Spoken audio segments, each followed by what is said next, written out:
الحمد للہ وحدہ لا شریک لہ والصلاة والسلام علی من لا نبی بعدہ اما بعد فاعوذ باللہ من الشیطان الرجیم بسم اللہ الرحمن الرحیم قال اللہ تبارک و تعالی فی کلامہ المجید والفرقان الحمید واذکر ربک فی نفسک تضرعا وخیفہ صدق اللہ العظیم۔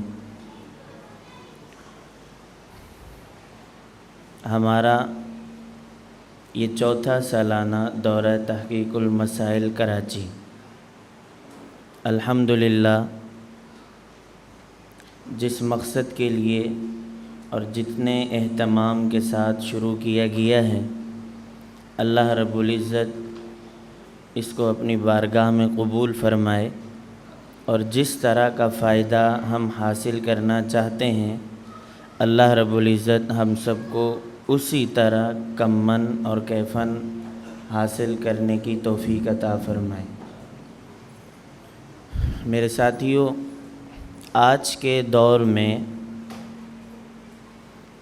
اپنے مسلک پر پختگی اختیار کرنا بہت ضروری ہے، اور اپنے عقائد اور اپنے مسائل کو سمجھنا اور آگے دوسروں کو سمجھانا یہ بہت ضروری ہے۔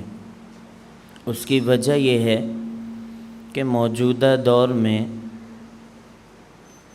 ہر قسم کے فتنے پیدا ہو رہے ہیں، اور ہر فتنے کا اپنا اپنا مقصد اور اپنی ان کی غرض ہے۔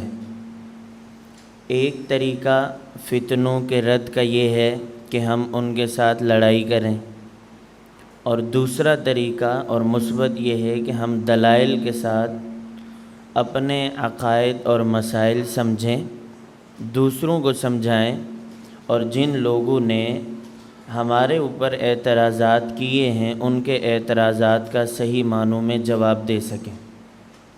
یہ ہے پورے اس کورس کا خلاصہ۔ ہماری کمزوری یہ ہے کہ ہم کسی بھی فتنے کا رد صرف یہ سمجھتے ہیں کہ بس انہی پر چڑھائی کرو اور انہی کو برا بھلا کہو، اور اپنے مسائل اور اپنے عقائد کو نہ سمجھو۔ حالانکہ یہ بات نہیں، سب سے اہم یہ ہے کہ خود اپنے عقائد اور مسائل کو پہلے سمجھیں اور دوسروں کو سمجھائیں، اور جب خود سمجھ جائیں گے اور دوسروں کو سمجھائیں گے فتنوں کا رد خود بخود ہو جائے گا۔ اس کے لیے کوئی الگ سے جنگ، اس کے لیے کوئی الگ سے لڑائی لڑنے کی ضرورت ہرگز نہیں ہے۔ خیر، آپ حضرات کا الحمدللہ یہ کورس جاری ہے۔ آج دوسرا دن ہے۔ ہمارا اس وقت جو سبق ہے وہ مسئلہ آمین بالسر۔ ہماری احناف کی نماز میں سورہ فاتحہ کے بعد آمین ہے، اور نمبر 2 آمین کہنی بھی ہے تو ہم نے آہستہ آواز سے کہنی ہے۔ یہ ہم کیوں کرتے ہیں؟ آمین آہستہ آواز سے کیوں کہتے ہیں؟ اس پر وجہ کیا ہے؟ اس پر دلائل کیا ہیں؟ اس سے پہلے چند تمہیدی بات اگر آپ سمجھ لیں تو بات مزید سمجھنا بہت آسان ہوگی۔ ہمیشہ یاد رکھیں، جو ہمارا مسلک ہو اس مسلک کا عنوان بھی وہی ہونا چاہیے، چاہے وہ ہمارا عقیدہ ہو، چاہے وہ ہمارا مسائل میں سے کوئی مسئلہ ہو۔ ہمارا عنوان وہی ہونا چاہیے جو ہمارا موقف ہو۔ مثال کے طور پر ہم نماز میں آمین آہستہ کہتے ہیں، تو ہمیں اپنی زبانوں پر یہ بات کہنی چاہیے کہ مسئلہ آمین بالسر۔ حالانکہ ہماری کتب میں یا ہم مضمون لکھنے بیٹھتے ہیں تو ہم کہتے ہیں مسئلہ آمین بالجہر، حالانکہ آمین بالجہر کا موقف ہمارا نہیں ہے، تو ہمیں عنوان وہ دینا چاہیے جو ہمارا موقف ہو اور ہمارے موقف کی وہ وضاحت کرتا ہو۔ مثال کے طور پر اسی طرح ہم نماز میں امام کے پیچھے سورہ فاتحہ نہیں پڑھتے، خاموش رہتے ہیں، اور ہماری کتب میں آپ دیکھیں لکھا ہوگا مسئلہ قرات خلف الامام، حالانکہ قراءت خلف الامام کا موقف ہمارا نہیں ہے، ہمارا موقف ہے ترک قراءت خلف الامام۔ تو ہمیں اپنا موقف اپنانا چاہیے، چاہے تحریرات میں ہو، چاہے درس میں ہو، بیانات میں ہو، کسی بھی جگہ ہو، تو عنوان اور موقف اپنا ہونا چاہیے جس سے ہمارے موقف اور مسئلے کی وضاحت ہو۔ دوسری بات، کسی بھی مسئلے کو سمجھنے سے پہلے دو باتیں ہمیشہ یاد رکھا کریں۔ نمبر 1، اس مسئلے کی بنیاد کیا ہے، اور نمبر 2، اس مسئلے پر ہمارا موقف کیا ہے۔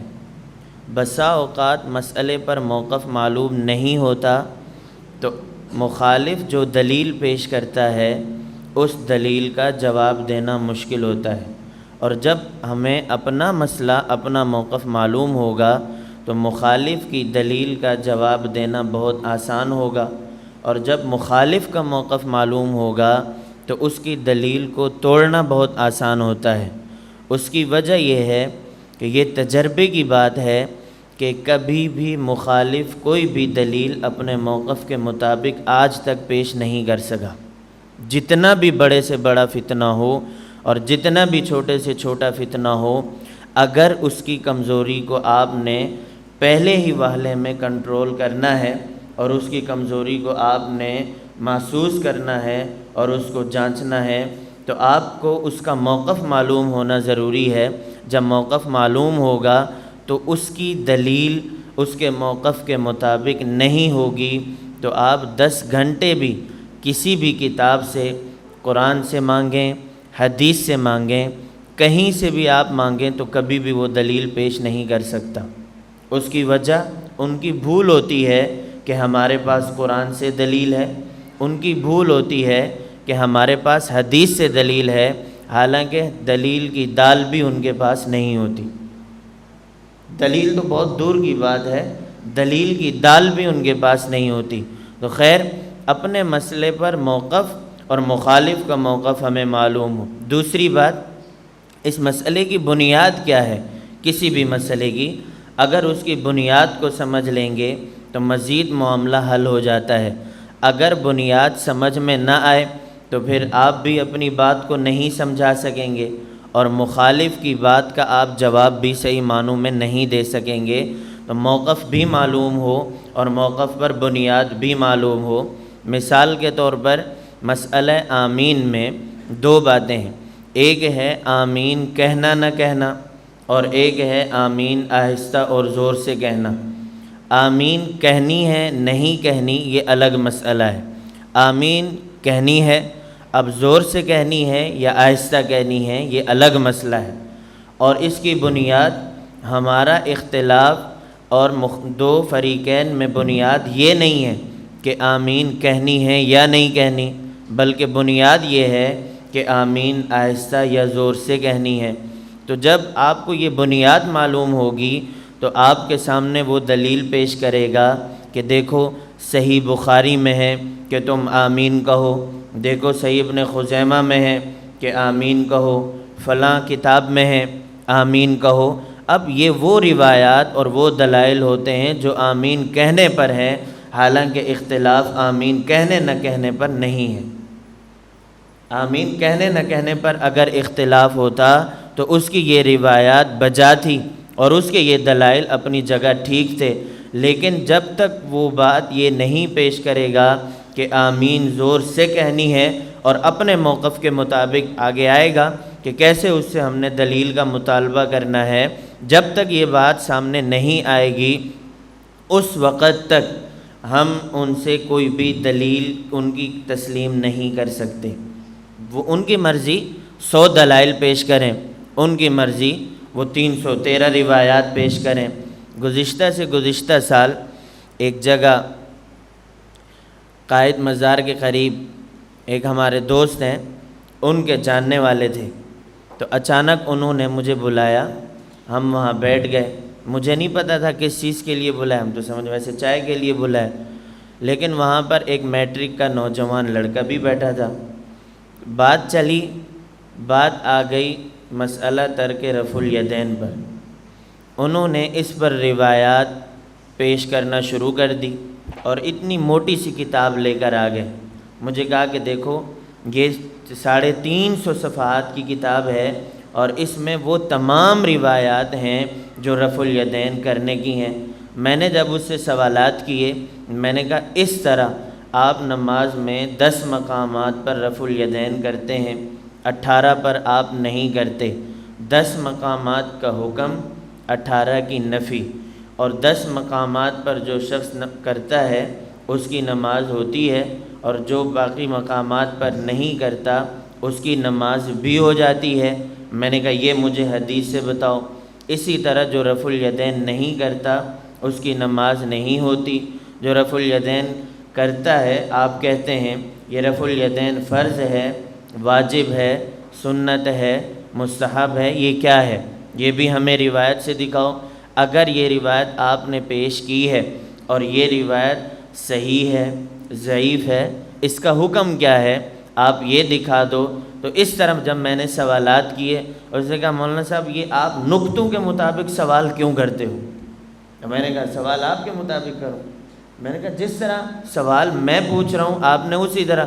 اس کی وجہ یہ آپ کا موقف ہے، اور اس موقف کے مطابق دلیل آپ مجھے سمجھا دو، میں تسلیم کر لوں گا.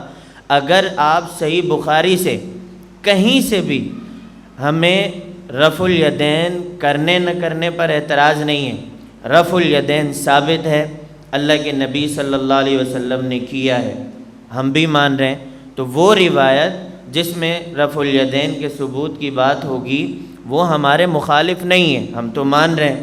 نمبر 2، اگر وہ یہ روایت دکھاتا ہے کہ دیکھیں رکوع میں کی ہے، ہم پھر بھی وہ ہمارے خلاف نہیں، ہم اسے دکھائیں گے کہ رکوع میں نہیں سجدوں میں بھی کی ہے. اگر وہ کہتا ہے تیسری رکعت میں دیکھو رفع الیدین ہے، وہ بھی ہمارے خلاف نہیں، ہم کہیں گے یہ تیسری رکعت والا تم مانتے ہو، ہر رکعت والا رفع الیدین ہم دکھاتے ہیں. یہ کون سی مشکل سی بات ہے؟ مسئلے کی بنیاد کا سمجھنا بہت ضروری ہے. ایک ہے رفع الیدین کرنا نہ کرنا، اور ایک ہے رفع الیدین ثابت ہے یا نہیں. یہ روایات اس وقت ہمارے خلاف ہوتی جب ہم یہ کہتے کہ رفع الیدین حدیث میں ثابت ہی نہیں. پھر آپ مزے سے روایت پیش کرو، صحیح بخاری سے پیش کرو، جہاں سے کرو، ساری ہمارے خلاف ہوں گی. لیکن ہمارا موقف ہی یہ نہیں، ہم کہہ رہے ہیں ثابت ہے، اللہ کے نبی صلی اللہ علیہ وسلم نے کیا ہے، لیکن اللہ کے نبی صلی اللہ علیہ وسلم نے چھوڑا بھی ہے. اب بات ہے چھوڑا ہے یا نہیں. آپ کہتے ہیں ہمیشہ کیا ہے، ہم کہتے ہیں اللہ کے نبی نے چھوڑا ہے. چھوڑنا ہم دکھاتے ہیں، ہمیشہ کرنا تم دکھا دو. یہ ہے اصل مسئلہ. آپ اس کے مطابق صحیح بخاری سے ایک بھی روایت پیش نہیں کر سکتے، ایک بھی روایت. اس کی وجہ انہوں نے سمجھا ہے صرف ظاہر، انہوں نے سمجھا ہے صرف احادیث کی ظاہری الفاظ کو انہوں نے دیکھا ہے، یہ احادیث کی گہرائی میں نہیں گئے، اور ان کے بس میں نہیں ہے کسی بھی حدیث کو سمجھنا، اور ان کے بس میں نہیں ہے ایک مسئلے پر تمام روایات کو سامنے رکھ کر نتیجہ نکالنا. یہ ان کے بس کی بات نہیں ہے. اس کی وجہ یہ ان کا کام تھا جن کا کام امانت والا، کہ امت میں اختلافات بھی نہ ہوں اور امت ایک مسئلے پر متحد رہے. یہ ان کا کام تھا، اور ان حضرات نے کام بھی کیا ہے، امت میں اختلاف بھی نہیں ہوا. اور تم نے امت میں اختلاف بھی پیدا کروایا ہے، اور امت میں اختلافات پیدا بھی ہوئے ہیں. اب تمہارے سامنے جتنی روایات آ جائیں تم نے پھر نہیں ماننی، تمہارے سامنے جتنی صحیح احادیث آ جائیں تم نے پھر بھی نہیں ماننی. کتنے سارے مسائل ایسے ہیں جو صحیح بخاری سے ثابت ہیں، ماننا پھر بھی نہیں ہے. کتنے سارے مسائل ایسے ہیں صحیح مسلم سے ثابت ہیں، ماننا پھر بھی نہیں ہے. کتنے سارے مسائل ایسے ہیں، عقائد ایسے ہیں قرآن سے ثابت ہیں، ماننا پھر بھی نہیں ہے. اس کی وجہ اصل یہ بات ہے کہ امت میں اختلافات پیدا کرو، اور جب امت اختلافات میں بٹ جائے پھر تم نے اپنے موقف سے پیچھے نہیں ہٹنا. جب اصل بات یہ ہے تو آپ ایسے لوگوں کے سامنے 100 دلائل بھی پیش کر دیں، انہوں نے ماننا پھر بھی نہیں ہے، انہوں نے پھر بھی نہیں ماننا. چاہے عقیدہ ہو چاہے مسئلہ ہو، یہ آپ آزما کے دیکھ لو. آپ قرآن پر بات کریں گے وہ حدیث پہ چلے جائیں گے، آپ حدیث پر بات کریں گے وہ آگے تابعین میں چلے جائیں، تابعین پر بات کریں گے وہ اس سے آگے چلے جائیں گے۔ تو کسی ایک موقف پر کسی ایک جگہ ٹھہرنا ان کے بس کی بات نہیں۔ شیخ القرآن والے قرآن پر بات کرو گے حدیث پر آئیں گے، حدیث پر بات کرو گے بزرگوں پر آئیں گے، اور جب آپ بزرگوں سے شروع ہوں گے یہ آپ کو قرآن پر لائیں گے، جب آپ حدیث کی بات کرو گے یہ آپ کو قرآن کی بات کریں گے، اور جب آپ قرآن کی بات کرو گے یہ پھر بزرگوں پر آ جائیں گے، جب آپ حدیث کی بات کرو گے یہ پھر اس سے بھی نیچے آ جائیں گے۔ تو مخالف یا کبھی بھی فتنوں والا، کبھی بھی کسی بھی فرقے والا اور گمراہ فرقے والا کبھی بھی کسی ایک جگہ پہ نہیں ٹھہرتا، یہ اس کی علامت ہوتی ہے۔ تو خیر بہرحال بات چل رہی تھی مسئلہ آمین بالسر پر۔ ہم نے موقف بھی سمجھنا ہے اور موقف کی بنیاد بھی سمجھنی ہے۔ جب موقف معلوم ہوگا تو بات سمجھنا اور سمجھانا بہت آسان ہوتی ہے۔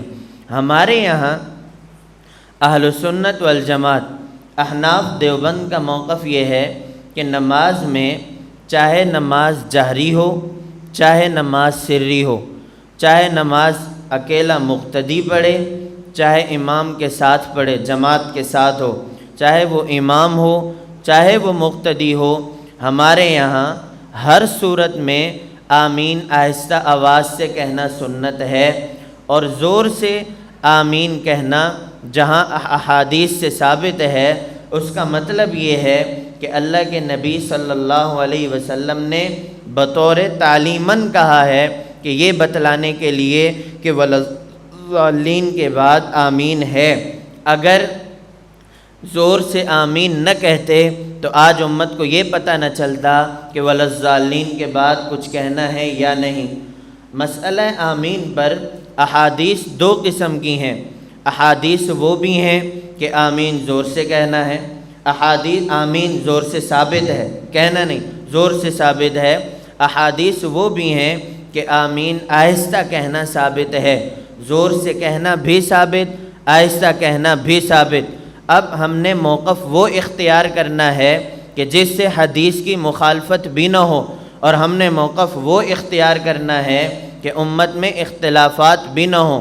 امام اعظم ابو حنیفہ نعمان بن ثابت رحمۃ اللہ علیہ کی شان ہی یہی تھی کہ امام صاحب مسئلہ ایک ہوتا، احادیث کئی ساری ہوتی، اس مسئلے پر تمام احادیث کو سامنے رکھ کر نتیجہ وہ نکالتے کہ تمام روایات پر عمل ہو جائے اور اللہ کے نبی کی ایک حدیث بھی ضائع نہ جائے۔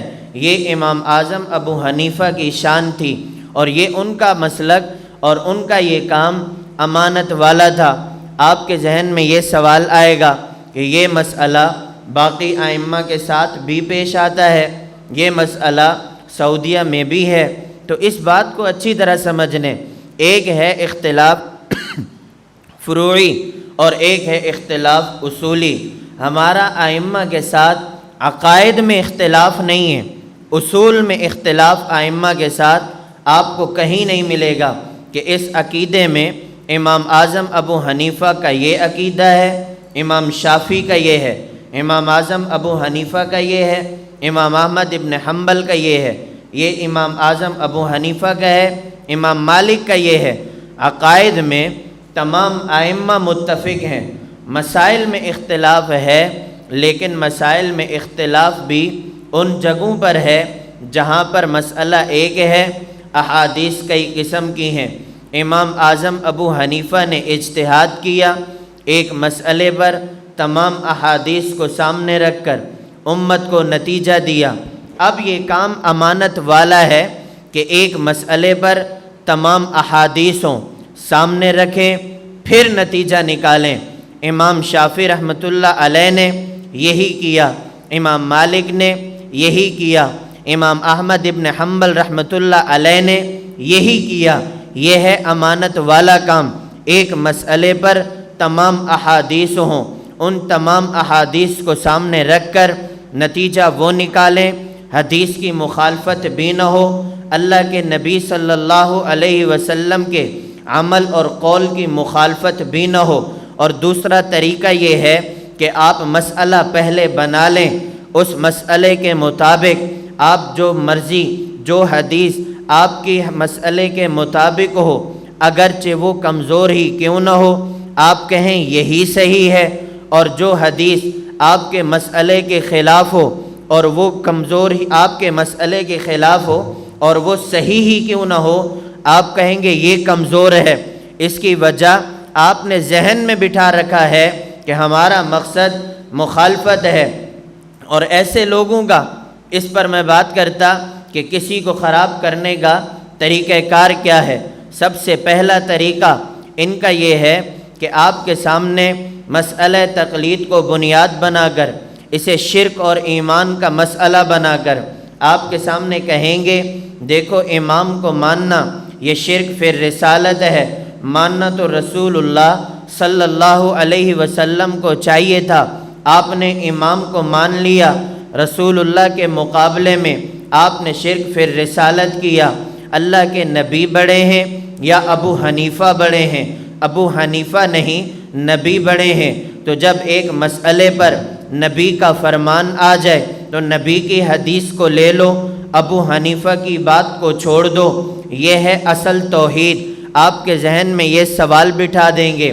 نمبر دوسرا طریقہ یہ ہے کہ ایک مسئلے پر احادیث دو قسم کی ہوں، جو حدیث ان کے مسئلے کے مطابق ہو کہیں گے یہی صحیح ہے، اور جو حدیث ان کے مسئلے کے مخالف ہو کہیں گے یہ ضعیف ہے۔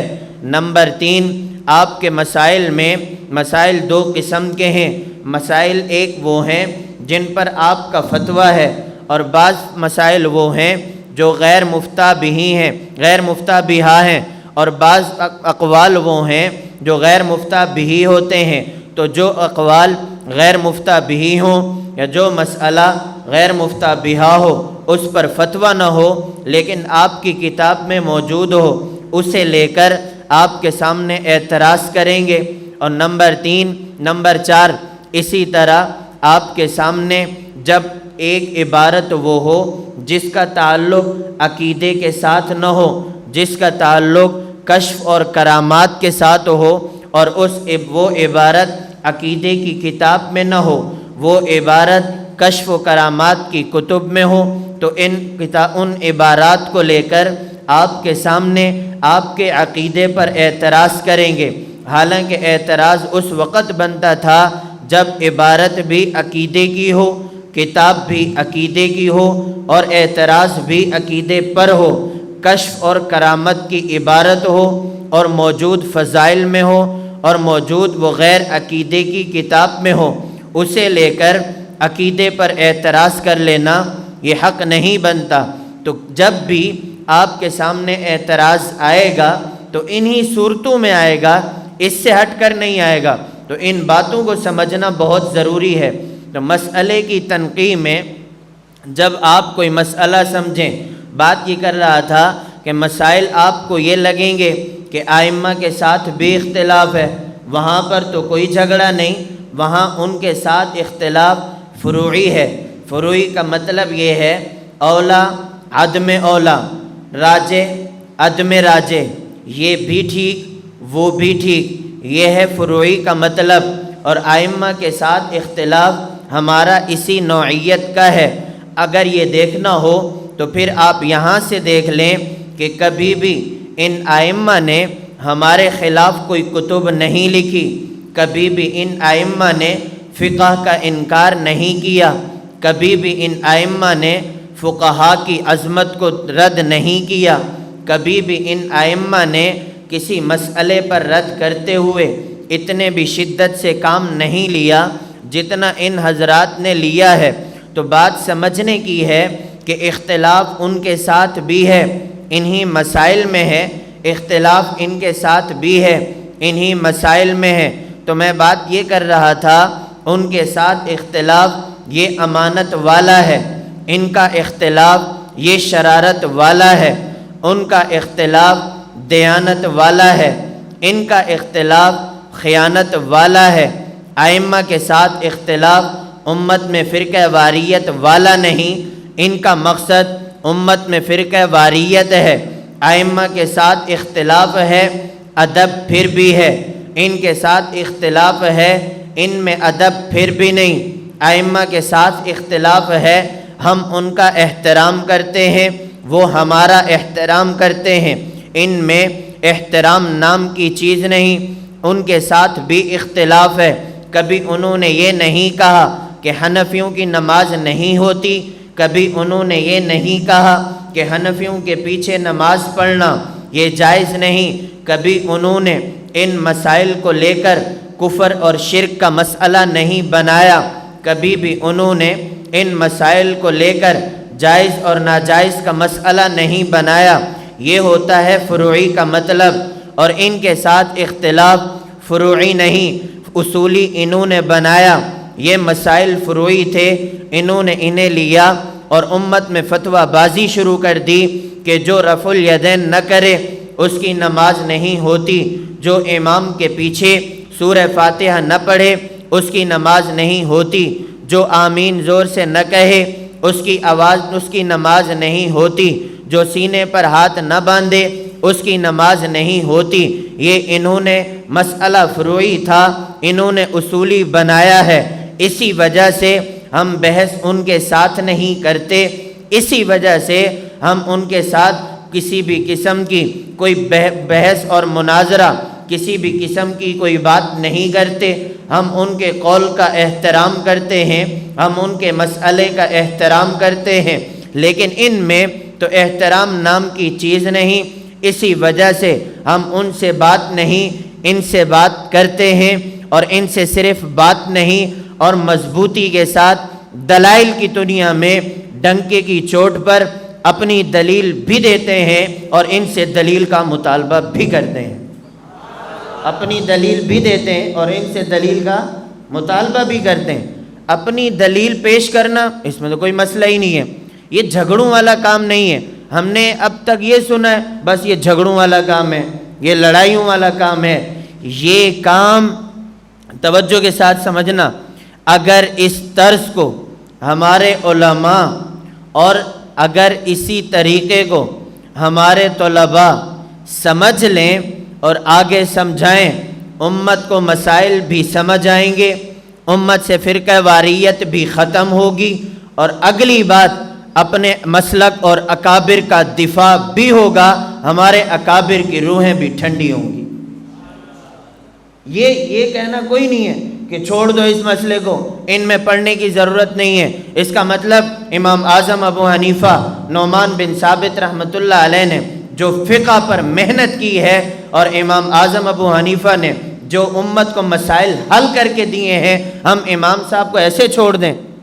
اس کا مطلب یہ ہے کہ ہم تسلیم کر رہے ہیں کہ امام اعظم ابو حنیفہ کی فقہ کمزور تھی، امام اعظم ابو حنیفہ کمزور تھے اور ائمہ ٹھیک نہیں تھے، ہم اسے تسلیم کر رہے ہیں صرف ان دو ٹکوں کی خاطر۔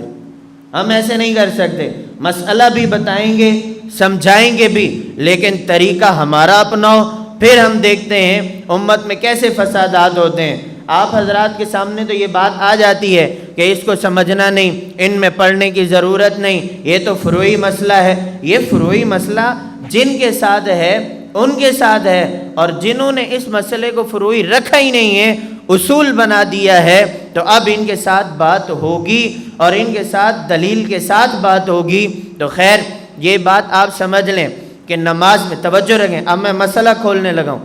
ہم نماز میں آمین آہستہ آواز سے کہتے ہیں، چاہے قراءت سری ہو، چاہے قراءت جہری ہو، چاہے وہ نماز امام کے ساتھ ہو، چاہے وہ نماز امام کے علاوہ فرض نماز پڑھیں، آپ سنت پڑھیں، آپ مستحب پڑھیں، نوافل پڑھیں، جیسے بھی پڑھیں، ہمارے یہاں آمین آہستہ آواز سے کہنا یہ سنت ہے۔ یہ احادیث سے، قرآن سے بھی ثابت، حدیث سے بھی ثابت، احادیث مرفوعہ سے بھی ثابت، احادیث موقوفہ سے بھی ثابت، ائمہ کے اقوال سے بھی ثابت ہے، اور اسی طرح امت کا اس پر عمل بھی ہے۔ اور جس مسئلے کو آپ لے کر شروع ہوئے ہیں اور آپ نے اس امت کو اس مسئلے کو لے کر آپ نے اختلاف کی وجہ بنائی ہے، ان کے پاس اسی طرح اس موقف کے مطابق کوئی دلیل نہیں۔ جب آپ ان سے پوچھو اس مسئلے پر آپ کا موقف کیا ہے تو آپ کو ان کے موقف میں یہ بات ملے گی۔ نمبر 1، آمین اونچی آواز سے کہنا یہ فرض ہے۔ نمبر 2، جو شخص آمین اونچی آواز سے نہیں کہتا اس کی نماز نہیں ہوتی۔ نمبر 3، آمین اونچی آواز سے جو آمین اونچی آواز سے کہتا ہے اور آمین یہ قراءت کے تابع ہے، اگر نماز میں قراءت اونچی ہوگی تو آمین بھی اونچی ہوگی، اگر نماز میں قراءت آہستہ ہوگی تو آمین بھی آہستہ ہوگی۔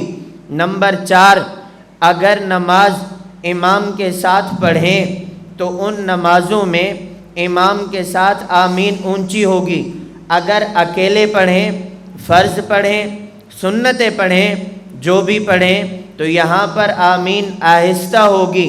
اور آمین آہستہ کہنے پر ان کے پاس کثرت کے ساتھ روایات موجود ہیں، اور اللہ کے نبی صلی اللہ علیہ وسلم سے یہ حکم ثابت ہے کہ آمین اونچی آواز سے کہو۔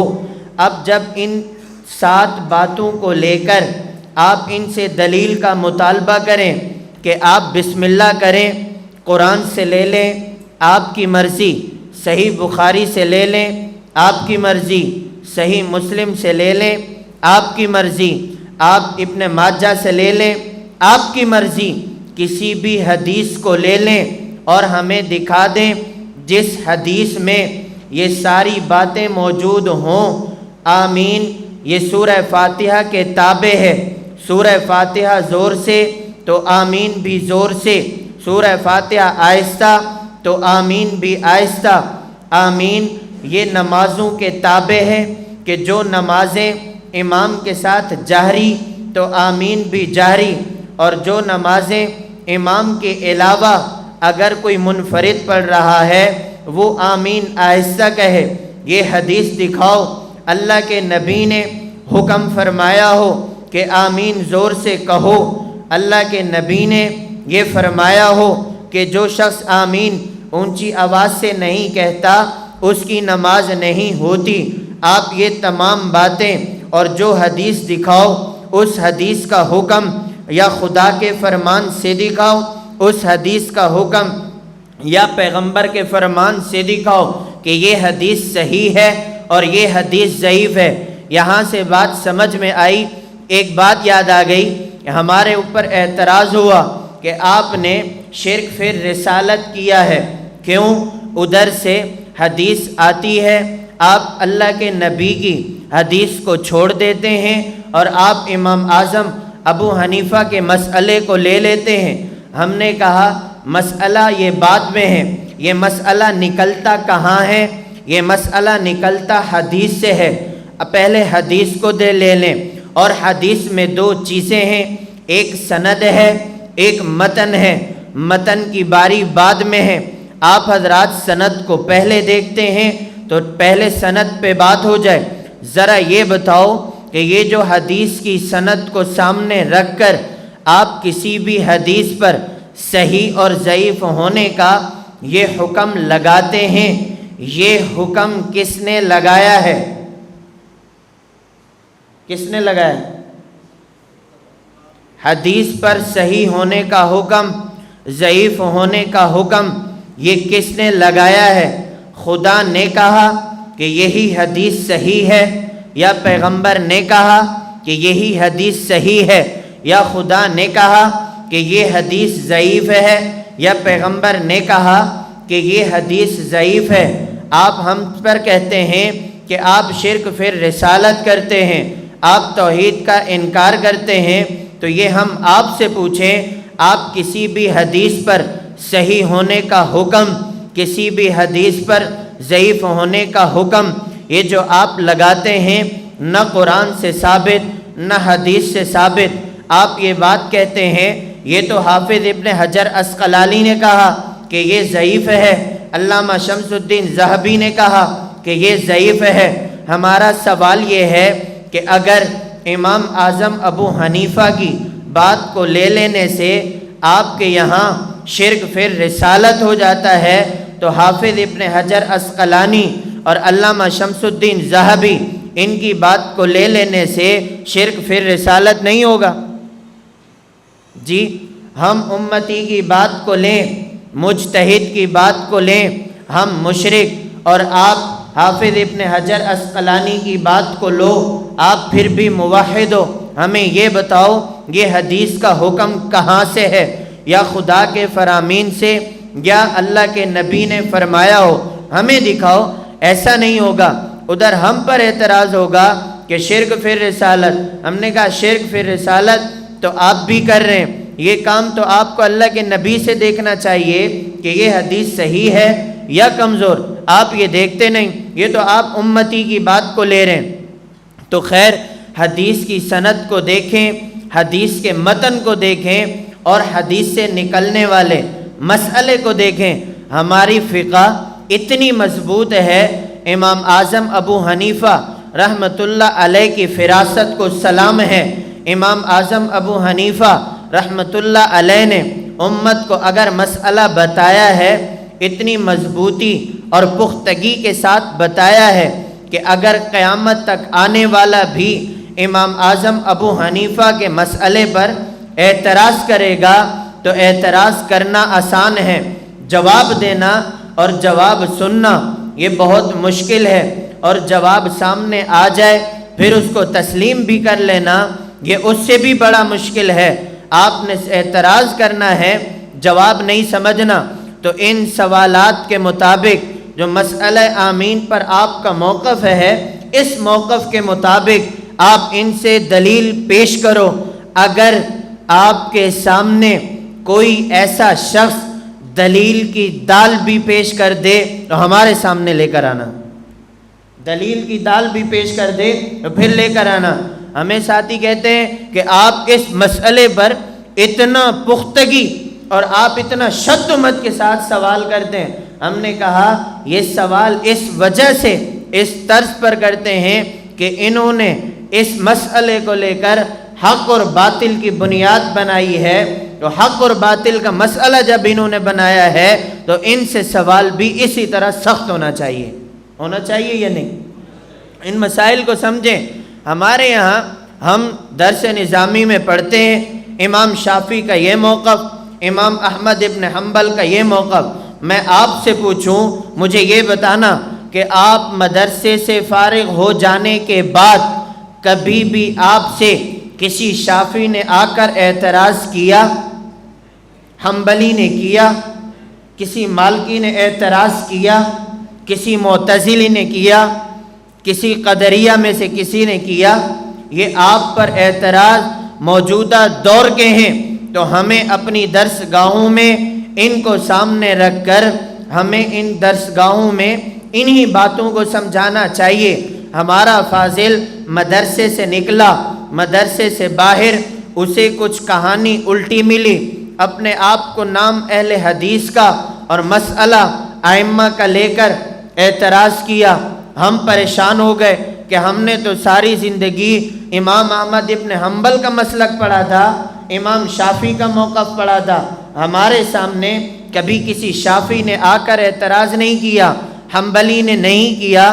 تو جب اعتراض موجودہ دور کے ہیں تو انہی موجودہ دور میں بیٹھ کر ان مسائل کو موجودہ دور کے معترضین کو سامنے رکھ کر سمجھنا چاہیے۔ جب ہم مدرسے سے نکلیں گے تو ہمیں کوئی پریشانی نہیں ہوگی، اور جب ہم مدرسے سے نکلیں گے اعتراض عقیدے پر ہوگا، جواب تب بھی دیں گے، اعتراض مسئلے پر ہوگا، جواب تب بھی دیں گے۔ تو بات یہ چل رہی تھی، ہم نے ان سے دلیل پوچھنی ہے، اگر دلیل اس موقف کے مطابق آ جائے تو تسلیم ہوگی، اگر دلیل اس موقف کے مطابق نہ آئے تو کوئی بھی دلیل ان کی تسلیم نہیں کرنی۔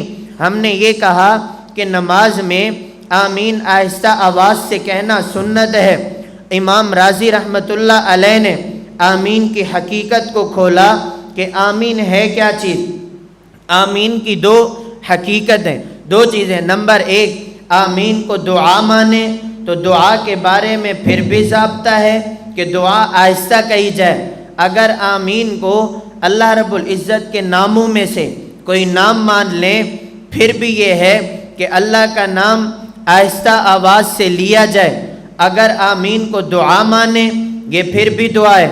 صحیح بخاری میں امام بخاری رحمۃ اللہ علیہ نے لکھا، عطا کا قول امام بخاری نے صحیح بخاری میں ہے، حضرت عطا فرماتے ہیں آمین دعاؤن، کہ آمین یہ دعا ہے۔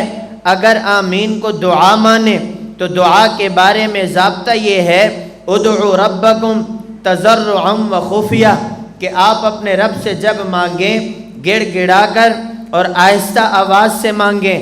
اور اگر آمین کو اللہ تعالیٰ کے ناموں میں سے ایک نام مانے، جیسے حضرت ابو ہریرہ، حضرت ہلال اور اسی طرح حضرت مجاہد سے روایت ہے کہ آمین یہ اللہ کے ناموں میں سے ایک نام ہے، تو پھر بھی قرآن مجید میں ہے وَاذْكُرْ رَبَّكَ فِي نَفْسِكَ، جب آپ اپنے رب کا نام لو تو آہستہ سے لو۔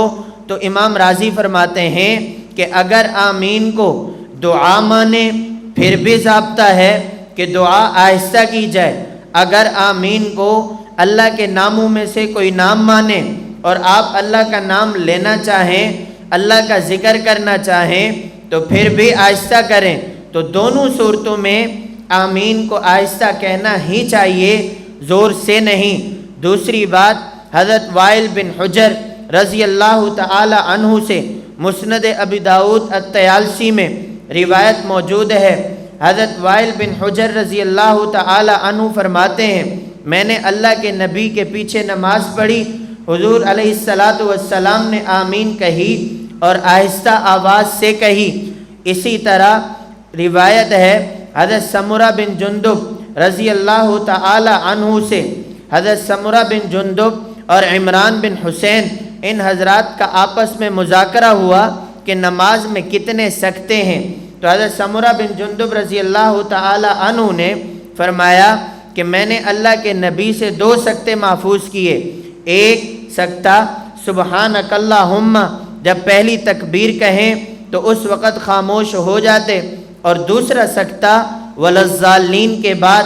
اب یہ دونوں سکتے اس بات پر دلالت کرتے ہیں یہاں کچھ پڑھنا ہے۔ اب پہلا سکتہ اللہ اکبر کے بعد کیا پڑھنا ہے یہ سب کو موجود پتہ ہے، سبحانک اللہم و بحمدک و تبارک اسمک۔ اب یہ پڑھی بھی جاتی ہے ثنا اور آہستہ آواز سے پڑھی جاتی ہے۔ اور دوسرا سکتہ جو وللضالین کے بعد ہے، یہ بات بتلانے کے لیے کہ یہاں آمین ہے اور آہستہ آواز سے کہنی ہے، تو وللضالین کے بعد آمین کہنا یہ ایک سکتہ، اور پہلی تکبیر کے بعد دوسرا سکتہ یہ سبحانک اللہم کے لیے ہے۔ تو دونوں سکتے حضرت سمرہ بن جندب رضی اللہ تعالی عنہ سے روایت ہیں۔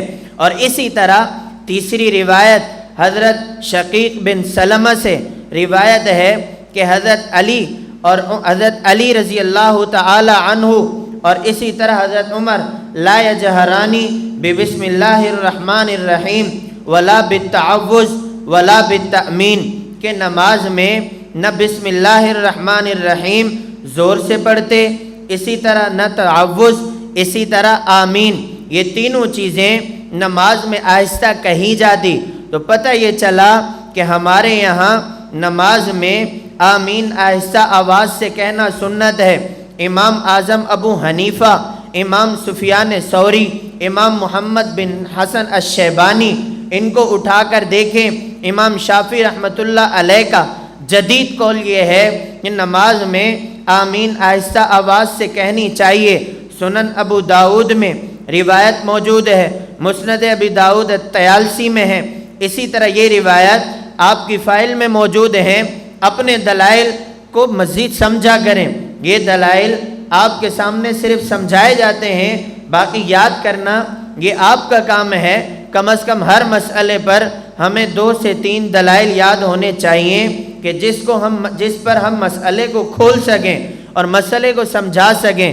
سارے دلائل یاد نہ ہوں تو کم از کم کچھ یاد ہونے چاہیے۔ تو آپ کی فائل میں موجود ہیں، آپ ان کو یاد کر لیں کہ ہمارے موقف کے مطابق اسی طرح دلائل موجود ہیں۔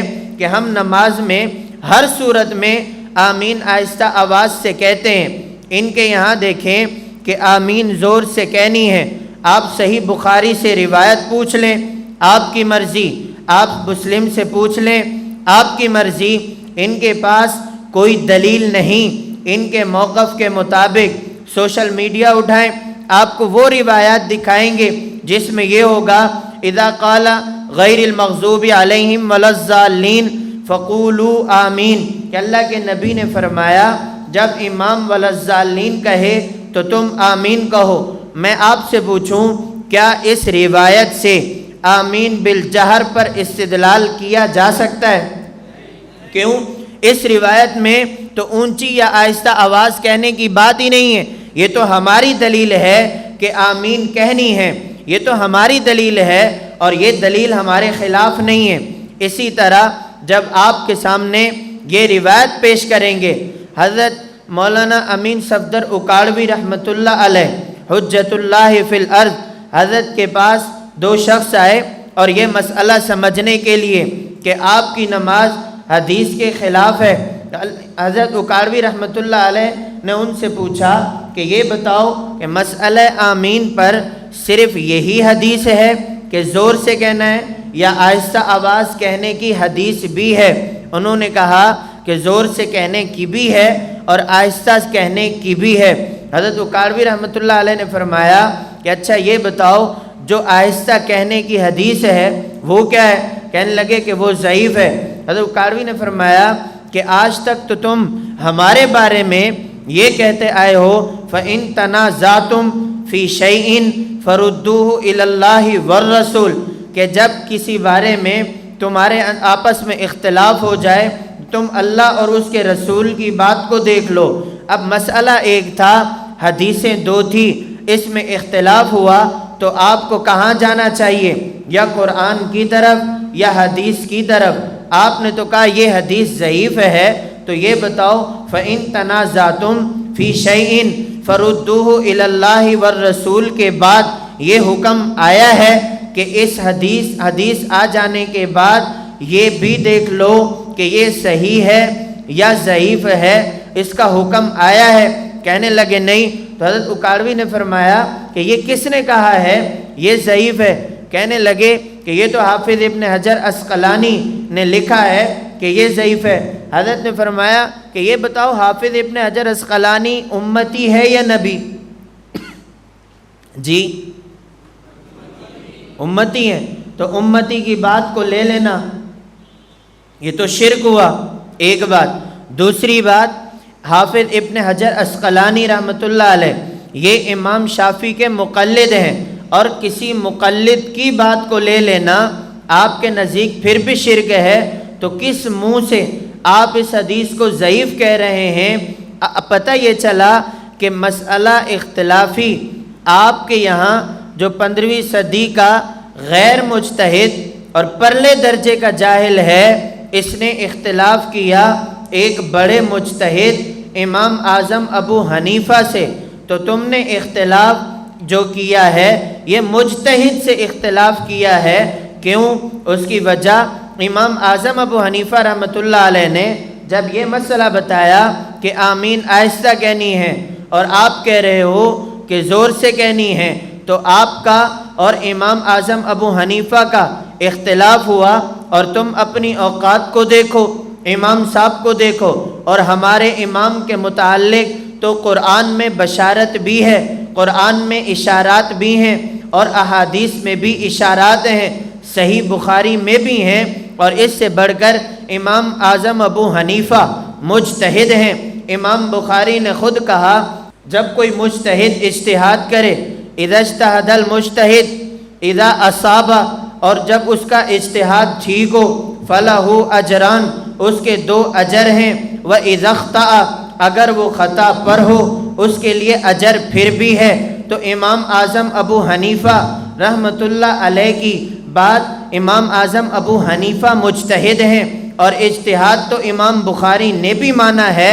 نہ تم امام اعظم ابو حنیفہ کو مانو، نہ تم اجتہاد کو مانو، اور نہ تم امام بخاری کی بات کو مانو، تو ہم امام اعظم ابو حنیفہ کو مان کر ہم مجتہد کی رائے لیتے ہیں اور مجتہد کی رائے لے لیں، اگر مجتہد کا اجتہاد ہو پھر بھی اجر ہے اور 2 اجر ہیں، اگر مجتہد کا اجتہاد ٹھیک نہ ہو اجر پھر بھی ہے۔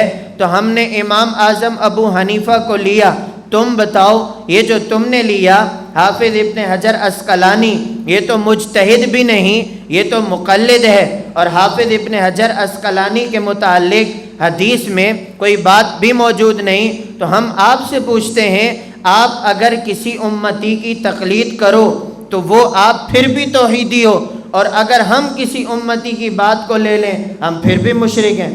جسے ایک شاعر نے کہا کہ ہم آہ بھی کریں تو ہو جاتے ہیں بدنام، اور وہ قتل بھی کریں تو چرچا نہیں ہوتا۔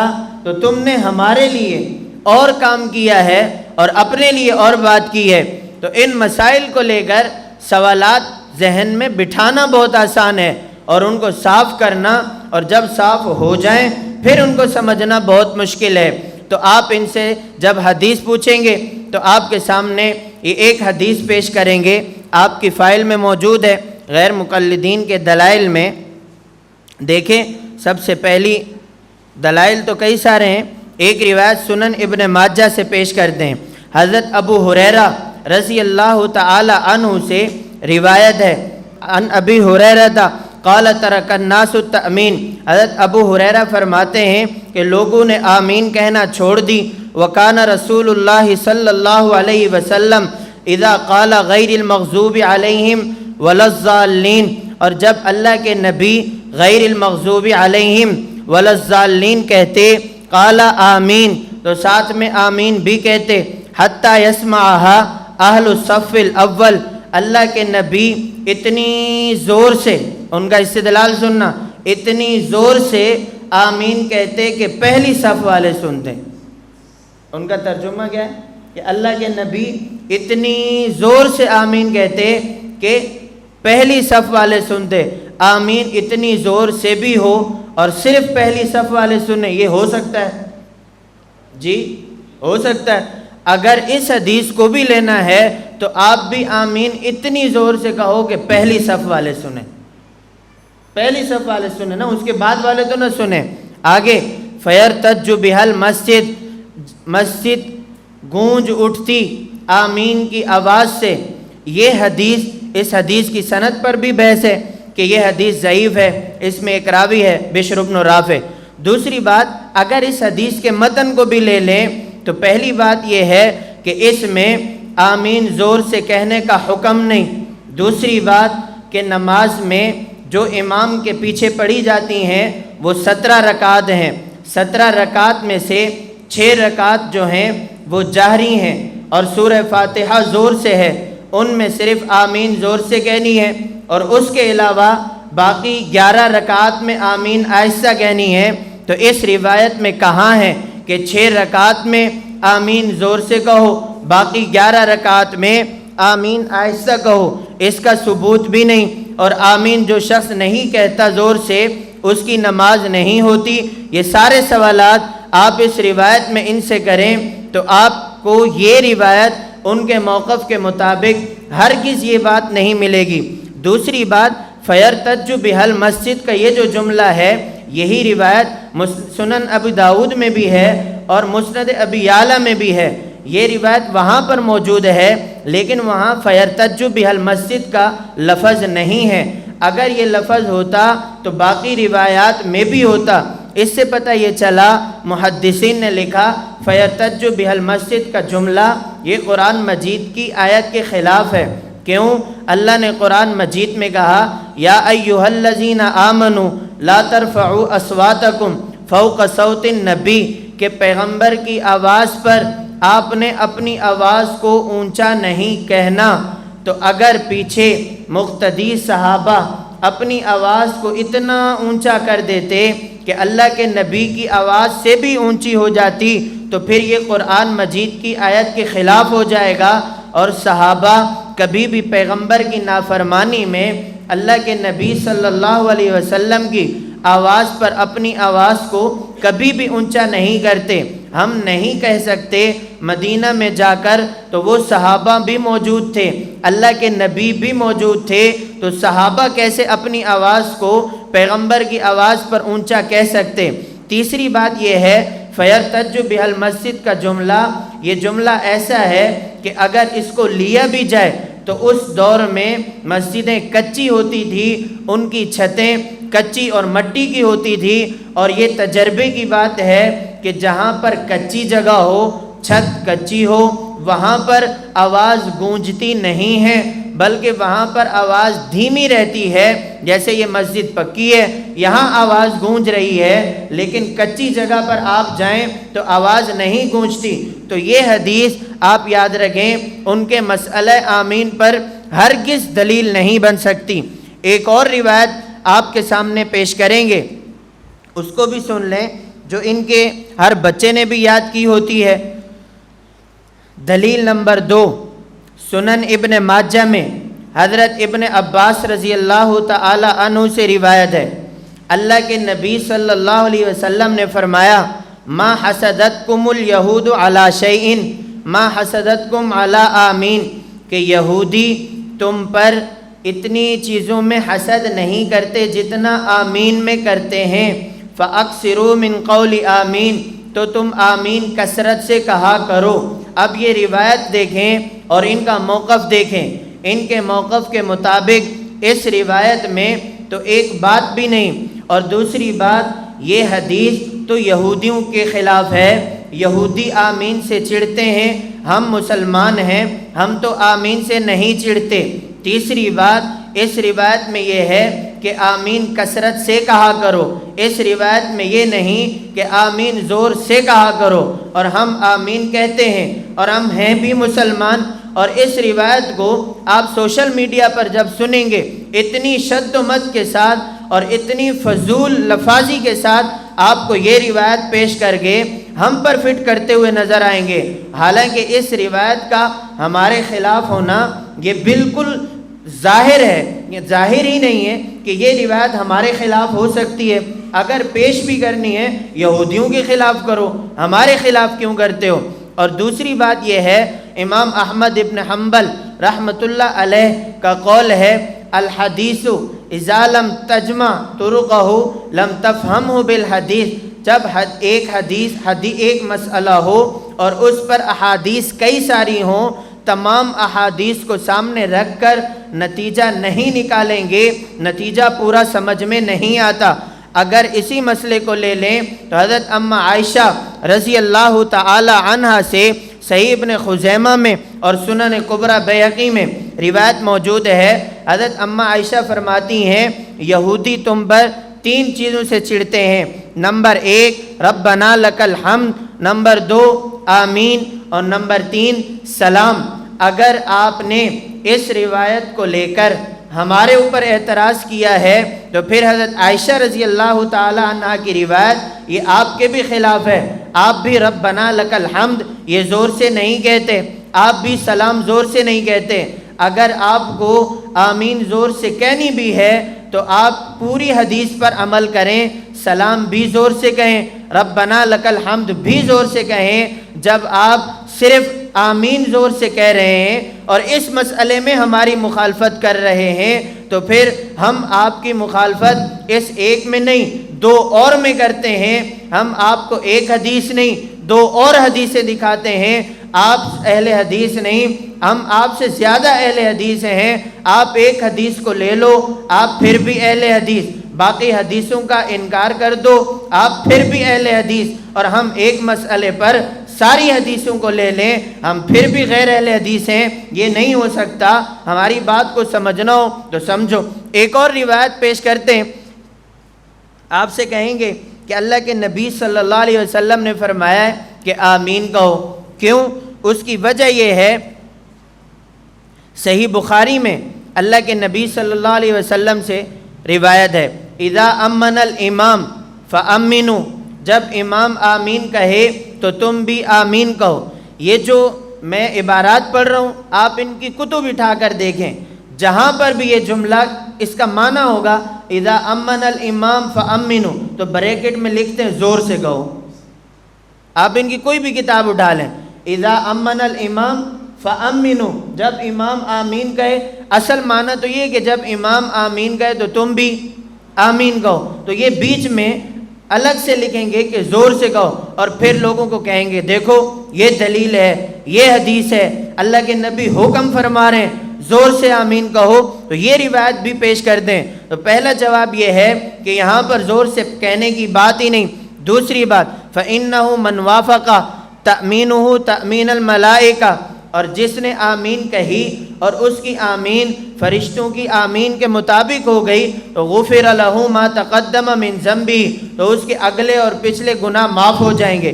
ہم نے کہا کہ آج تک مسئلہ ہم انسانوں کا تھا، آپ نے بیچ میں فرشتے بھی لے آئے جو ہماری جنس سے نہیں، فرشتے اور جنس کے ہیں، ہم اور جنس کے ہیں، ہمارا اور فرشتوں کا اختلاف نہیں بلکہ آپ کا اور ہمارا اختلاف ہے، اور آپ بیچ میں تو فرشتوں کو لا رہے ہیں۔ اور تیسری بات یہ ہے، صرف آمین کی موافقت فرشتوں کے ساتھ ضروری ہے یا آمین سے پہلے سورہ فاتحہ بھی؟ سورہ فاتحہ فرشتے پڑھتے ہیں یا نہیں؟ وہ بھی تو پہلے بتاؤ۔ آمین تو وَلَضَّالِّينَ کے بعد ہے نا، تو پھر فرشتے جو آمین کہتے ہیں اس سے پہلے سورہ فاتحہ بھی پڑھتے ہیں یا نہیں؟ فرشتوں کا سورہ فاتحہ پڑھنا تو پہلے ثابت کرو، آمین زور سے اور اونچا آہستہ کہنا یہ بات کی بات ہے۔ اور اگلی بات دیکھیں، یہ ہے صحیح بخاری میں امام بخاری رحمۃ اللہ علیہ نے باب باندھا، باب جہر الامام بالتامین، کہتے ہیں امام بخاری نے باب تو باندھا ہے نا کہ امام آمین آہستہ زور سے کہے۔ ہم نے کہا اگر اس باب کو بھی لے لیں تو پھر بھی امام سے متعلق کا ہے، مقتدی سے متعلق تو پھر بھی نہیں ہے، اگر امام بخاری کے باب کو دیکھیں۔ دوسری بات یہ ہے کہ امام بخاری رحمۃ اللہ علیہ کا جو باب ہوتا ہے، امام بخاری رحمۃ اللہ علیہ وہ فقہ البخاری فی تراجمی، کہ امام بخاری کا مسلک اگر دیکھنا ہو تو امام بخاری نے حدیث کے اوپر جو عنوان باندھا ہوتا ہے وہ دیکھ لیا کرو۔ امام بخاری کا جو مسلک ہے وہ پھر بھی ہمارے خلاف نہیں ہے، کیوں؟ امام بخاری خود امام شافعی کے مقلد ہیں اور ہم تو امام اعظم ابو حنیفہ کے مقلد ہیں۔ ہم نے امام بخاری کی بات کو نہیں، ہم نے امام اعظم ابو حنیفہ کی بات کو لینا ہے، کیونکہ امام بخاری رحمۃ اللہ علیہ خود امام شافعی کے مقلد ہیں، اور مقلد کی بات تو تم پھر بھی نہیں مانتے، تقلید پھر بھی شرک ہے، تو تم کس منہ سے صحیح بخاری کو ہاتھ لگاتے ہو؟ تو یاد رکھیں یہ تین روایات وہ ہیں جو میں نے آپ حضرات کے سامنے پیش کی ہیں، یہ زبانی یاد کر کے آپ کے ذہن میں کہیں گے دیکھو آمین زور سے کہو، اللہ کے نبی نے حکم دیا ہے، حالانکہ کہیں بھی نہیں ہے۔ آپ سے کہیں گے کہ دیکھو اللہ کے نبی سے زور سے ثابت ہے، حالانکہ زور سے کہنے کا لفظ کہیں بھی نہیں ہے۔ اس پر مجھے ایک بات یاد آ گئی، غیر مقلدین نے کتاب لکھی سینے پر ہاتھ باندھیں، اتنی موٹی کتاب ہے 800 صفحات کی، اس پر سب سے پہلی روایت جو انہوں نے لکھی ہے کہ سینے پر ہاتھ باندھنے کی صحیح حدیث، وہ صحیح بخاری میں حضرت سہل ابن سعد رضی اللہ تعالیٰ عنہ سے، کان الناس یؤمرون ان یضع الرجل الید الیمنی علی ذراعہ الیسری فی الصلاۃ، کہ لوگوں کو حکم دیا جاتا تھا کہ وہ نماز میں دایاں ہاتھ بائیں بازو پر رکھیں۔ اب اس حدیث میں کہیں بھی سینے پر ہاتھ باندھنے کی بات نہیں ہے، اور جب آپ وہ کتاب اٹھا کر دیکھیں گے تو پہلی روایت سے استدلال کیا ہوگا اور لکھا ہوگا طرز استدلال، اور اس میں یہ لکھا ہوگا کہ اس روایت پر عمل اس وقت ہی ہو سکتا ہے جب آپ سینے پر ہاتھ باندھیں۔ حدیث میں کہیں نہیں کہ سینے پر ہاتھ باندھیں، کہیں بھی نہیں ہے۔ اور استدلال کیسے؟ کہ اس سے یہ بات سمجھ آ رہی ہے، اس سے یہ بات سمجھ آ رہی ہے۔ ہم نے کہا کہ جب تمہارے پاس کسی مسئلے پر صحیح حدیث ہے ہی نہیں تو تم اس مسئلے کو کیوں اتنا شد و مت کے ساتھ لیتے ہو؟ مسئلے کو سمجھنا ہے، ہم سے سمجھو۔ گزشتہ کچھ دن پہلے شار فیصل سے ایک ساتھی نے فون کیا، شاہ فیصل کالونی سے، اس نے کہا کہ یہاں ایک ریسٹورنٹ والے ہیں، ان کے مالک کو کچھ لوگوں نے تنگ کیا ہے اور حدیثیں لائی ہیں، اور وہ دکھا رہے ہیں کہ بھئی آپ کی نماز ٹھیک نہیں ہے، آپ اپنی نماز کو درست کریں، صحیح بخاری سے دکھا رہے ہیں، فلاں سے دکھا رہے ہیں۔ تو وہ شخص ان کی بات سمجھ گیا۔ میں نے ان سے کہا کہ اب کیا کرنا ہے؟